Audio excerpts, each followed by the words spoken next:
মোটামুটি এই পাড়ায় চাঁদা তোলা কমপ্লিট। চ আবার ওই পাড়ায় যেতে হবে। চ ওই কিপটা ঠাকুমার বাড়িতে চ। যা কিপটা, উনার কাছে 1 বছরও চাঁদা আদায় করতে পারি নাই।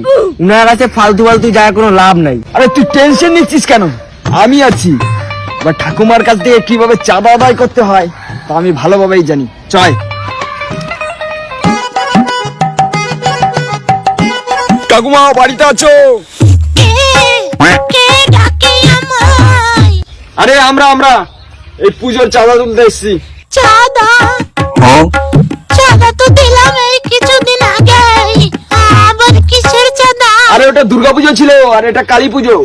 ও তা নাতি, আমি তো গরিব মানুষ, আমার কাছ থেকে একটু কম সম চাঁদা নিও তোমরা। ঠাকুমা সবার কাছ থেকে তো বেশি নিয়েছি, আর তুমি তো বয়স্ক মানুষ, তুমি বেশি না, ওই 501 টাকা দিও। এই শুরু হয়ে গেছে নাটক। ওনার নাটক কিভাবে বন্ধ করতে হয় সেটা আমিও জানি, তোরা শুধু দেখ।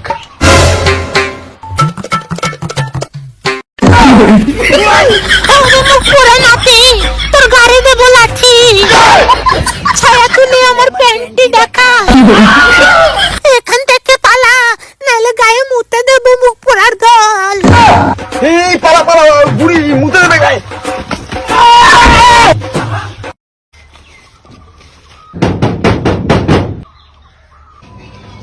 বলছি চাঁদা।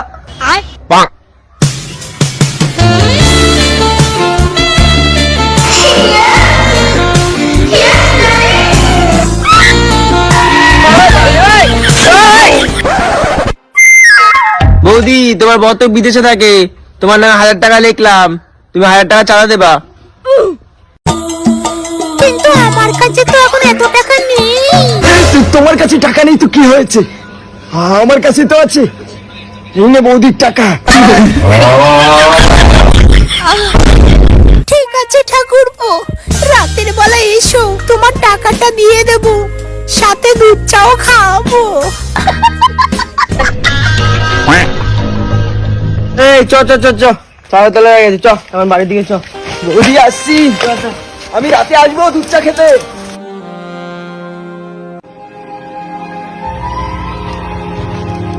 বড় ভাই, এই যে পুজোর চাঁদা গ্রামে ঘুরে ঘুরে প্রায় 70,000 টাকার মতো উঠেছে।